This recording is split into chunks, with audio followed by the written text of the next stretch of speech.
6 जनवरी को कराची से अगवा के बाद कत्ल होने वाले 23 साल मुस्तफ़ा आमिर की कब्र कुशाई करके जली हुई लाश से डीएनए के लिए नमूने हासिल कर लिए गए हैं। अदालती अहकामात के तहत आज मुस्तफ़ा आमिर की कब्र कुशाई police surgeon doctor Sumaiya Syed की सरबराही में 3 रुकनी मेडिकल बोर्ड और जुडिशल मजिस्ट्रेट की निगरानी में की गई और फिर लाश को ईदी हुक्काम के हवाले कर दिया गया। जुडिशल मजिस्ट्रेट ने ईदी हुक्काम को ख़त लिखकर हिदायत की है कि डीएनए की रिपोर्ट आने तक लाश को ईदी सर्द खाने में रखा जाए।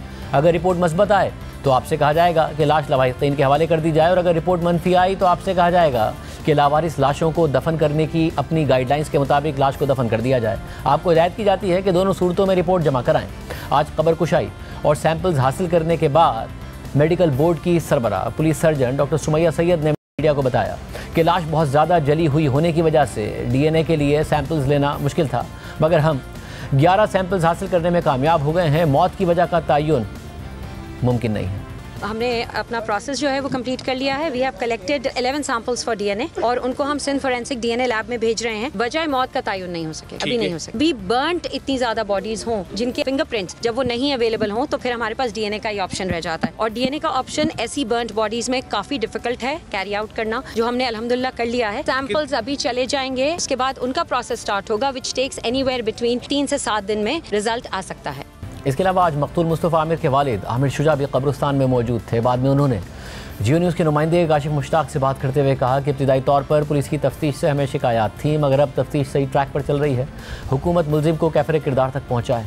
हमारे साथ मुस्तफ़ा के जो वालिद हैं वो इस वक्त मौजूद हैं। आमिर साहब, सबसे पहले तो आप ये बताइएगा, आज इस तमाम तर प्रोसेस में आप वहाँ मौजूद थे, क्या कहेंगे? मुतमईन हैं, नहीं हैं? जी, मैं वहाँ पर मौजूद था और सारा प्रोसीजर मैंने खुद देखा है, विटनेस किया है और मैं मुतमईन हूँ उससे। शुरू में हमारी बहुत सी शिकायतें थी, लेकिन अब जो तफ्तीश हो रही है वो सही ट्रैक पे चल रही है और हम यही चाह रहे हैं कि इसी ट्रैक पे चलते हुए इस बंदे को कैफरे किरदार तक हुकूमत पहुँचाए। मैंने अपनी पूरी ज़िंदगी में अपने दोनों बच्चों को कभी भी नहीं हाथ लगाया, कभी मारा तक नहीं, लेकिन जिस एक्सट्रीम के साथ इसके साथ ज्यादती की है ना, वो अभी तक वो हमें बर्दाश्त नहीं है।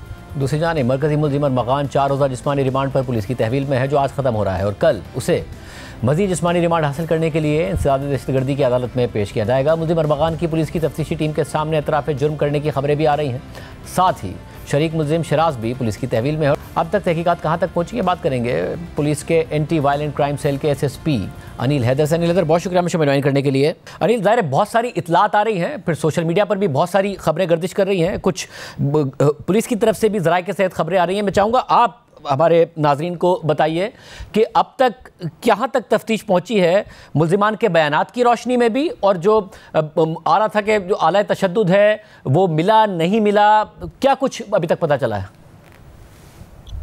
हाँ जी, इसमें देखें, इसमें तहकीकात जो है, तफ्तीश कह लें, तहकीकात कह लें, इन्वेस्टिगेशन का प्रोसेस में जो मरकज़ी मुल्ज़िमान है वो गिरफ़्तार हुए हैं। इसमें अभी तक उसमें जो मेन एक्यूज़ड है वो भी गिरफ़्तार हुआ है। उसकी इंटेरोगेशन के ऊपर हमने जो उसका को एक्यूज़ था वो गिरफ़्तार किया है और फिर को एक्यूज़ड की जो इंटेरोगेशन के ऊपर हमने जो मुगवी की किडनैपिंग की जो डेड बॉडी है उसकी वेयर अबाउट्स का पता चलाया, फिर उनकी कार का पता चलाया, फिर वो सारे वक़ूए का इल्म जो है वो उनकी इंटेरोगेशन के ऊपर हमने वो किया। उसी की बेसिस के ऊपर आज जो डेड बॉडी की हमने एक्सहुमेशन जो है वो करवाई है, उस वहाँ से डीएनए के सैंपल्स लिए हैं और वो डीएनए के सैंपल्स हमने आइडेंटिफिकेशन के लिए मुतल्लिका लैब में जमा करवा दिए हैं। अब हमें इंतज़ार है कि वो एक दफ़ा डीएनए की शनाख्त हो जाए डेड बॉडी की, तो हम इसमें मज़ीद उसी हवाले से फिर इसमें पेशरफ्त करेंगे। सब जो अरमगान के कहा गया कि 2 मुलाजमीन भी पुलिस की हिरासत में है, फिर उसका दोस्त भी, जो सबके बयानात हैं अरमगान के, मुलाजमीन के, दोस्त के, वो सब आपस में मैच कर रहे हैं इस वाक़े के हवाले से? देखिए, इसमें हमने इनके जब हमने ये सर्च कंडक्ट की थी तो वहाँ से हमने उसके बाद हमने शक की बुनियाद पर 2 बंदे वहाँ से लिए थे, फिर हमने उनको वहाँ से रिलीज़ किया था। उनके बयानात में और इनके बयानात में जो हमने इनका जो को एक्यूज़ड है बिल्कुल मुताबिकत है, तो उन्हीं के बयानात के ऊपर ही हमने वहाँ से खून के नमूने हासिल किए। खून के नमूने हमने सैम्पलिंग के लिए जब भेजे तो उसकी शनाख्त जो किडनैपी है मुस्तफ़ा आमिर, उनसे मैच कर गई, पैटर्निटी इंडेक्स मैच कर गया। और ये बताइएगा कि जो इनके घर से असलहा, मुतअद्दिद लैपटॉप बरामद किए, क्या उससे भी कोई शवाहिद पुलिस को मिले हैं? और जो तशद्दुद की बात आ रही थी कि पहले घर पर तशद्दुद किया, फिर वहाँ पर गाड़ी में डाल के ले गए और फिर जला दिया, इस हवाले से जो हालात व वाक़यात सामने आ रहे हैं वो भी वही हैं जो मीडिया पर बयान किए गए या ज़राए से पता चले? जी, इसमें जो सर्कमस्टांशियल एविडेंस है वो बिल्कुल इसी तरीके से है कि इन्होंने पहले वहाँ पर तशद्दुद किया है, तशद्दुद करने के बाद ये फिर वहाँ पर ले गए हैं और फिर वहाँ पर ये गाड़ी को उन्होंने टॉस्ट कर दिया है अलॉन्ग विद द बॉडी। तो ये अभी जो हमारा सर्कमस्टांशियल एविडेंस है वो बिल्कुल इसी तरीके से वो चल रहा है, इसी तरीके से वो है। और इसमें जो दूसरी चीज़ें हैं कि वहाँ से असला और दीगर लैपटॉप्स वगैरह मिले, हमने वहाँ से वो कन्फिस्केट करके मुतल्लिका इदारों को, जैसे हम FIA को लैपटॉप्स के हवाले से लिखते हैं कि वो अपनी तहकीकात का आगाज़ करें, और हमने CTD को असले की ऊपर जो है वो तफ्तीश करने के लिए कहा है, क्योंकि कोई भी ऐसी चीज़ें जैसे कस्टम का कोई सामान मिले तो हम कस्टम को कह देते हैं। इसी तरह किसी भी इदारे से हम अगर कहीं सर्च करते हैं और कोई हमें चीज़ें ऐसी मिलती हैं तो हम उनको रिपोर्ट लाजमी भेजते हैं ताकि वो अपनी उनके हवाले से तफ्तीश कर सकें। अच्छा, और ज़रा पहले पुलिस को रिमांड नहीं मिला था जिस पर बहुत ज़्यादा एक कंट्रोवर्सी हुई, वज़ीर आला सिंध ने भी बहुत ज़्यादा जज साहब पर तनकीद की। इसके अलावा सरकारी वकील ने हाई कोर्ट में कहा कि जो जज के कमरे में अरमगान के वालिद बैठे हुए थे, क्या ये बात दुरुस्त है कि ऐसा ही था?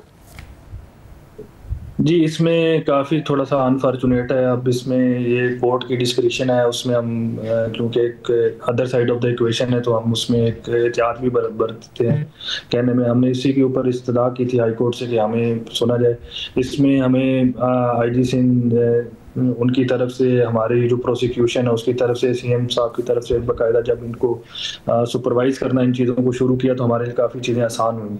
तो ये वो चीज़ें जो मैटर था हमारा, जो हमने जब प्रोसिक्यूशन भी काफ़ी इसमें हेल्पफुल थी, CPLC का इदारा इसमें काफ़ी ज़्यादा, उसका नाम ना लेना एक जो है वो बिल्कुल होगा कि उन्होंने काफ़ी ज़्यादा हमारी इसमें हेल्प आउट किया, सॉर्ट आउट किया। इसमें वफाकी साझेदार भी हमारे साथ था। तो ये जब एफर्ट ज्वाइंट हुई तो हमने इसमें फिर इसको हमने इशू को टेकअप किया। तो उसके बाद हाई कोर्ट में हमने इसकी जब रिवीजन फाइल की थी तो हाई कोर्ट ने फिर हमें जो ATC का जो ऑर्डर थे, जो उन्होंने जो कंसर्न कोर्ट ने किए हुए थे, उनको क्वैश कर दिया उनको।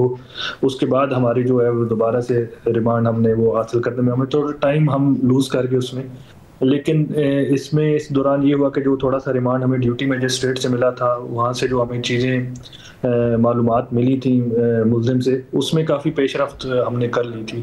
तो बिल्कुल बज़ाहिर थोड़ी सी हिकअप्स तो आई हैं, बिल्कुल आई हैं, लेकिन उस पर जो चूँकि हमने उसके ऊपर पेशरफ्त कर ली थी और वो भी एविडेंस कलेक्शन हमारी स्ट्रॉन्ग होगी, तो ऐसा उसका असर नहीं आया, लेकिन बिल्कुल हिकअप्स आई हमें इनिशियल रिमांड में। बहुत शुक्रिया। दूसरी तरफ इसी केस में मुल्ज़िम अरमगान का 2 दफ़ा जिस्मानी रिमांड मुस्तरद करने वाले इंसदादी दहशतगर्दी की अदालतों के इंतजामी जज सैयद जाकिर हुसैन से मुतालिक एक और तनाज़ा खड़ा हो गया है। उनका एक अहम ख़त मंजर आम पर आ गया है।